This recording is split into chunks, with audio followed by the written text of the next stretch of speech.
after you became a Christian, you actually had writer's block, and Yes. that was the cause of you changing your focus. Can you talk a little bit about that? I couldn't write for about 3 years, and I couldn't figure out why. And I think that writing had really become an idol in my life. There was one time when Rick and I went out for a walk, and he said, if you had a choice between me and the children and your writing, you'd take your writing. And it really made me stop and think, because that's kind of the way I felt at the time. And so I knew that my priorities were really off. But I think that 3-year period, that's when I started reading the Bible and just seeking the Lord. And I realized that, he was basically saying to me, you say you want to be my child, but you don't even know who I am. Wow. And when writing ceased to matter, and I didn't care if I ever wrote again, we did a minor prophets study and came to the book of Hosea. And then it was like God saying, this is the romance I want you to write.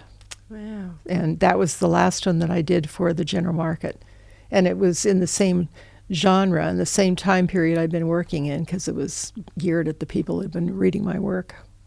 All right. Because on your website, you talk about redeeming love being like a statement of faith. Yes. But I have also read that it came out for the general market, and then once the rights, you then did some rewrites. So what do you mean about it being your statement of faith? Well, it really tells a story of God's love. It's an allegory. And I felt like a child of darkness. We all are. I was always looking in every other place for answers except going to the Lord, and not understanding how deeply he loves us.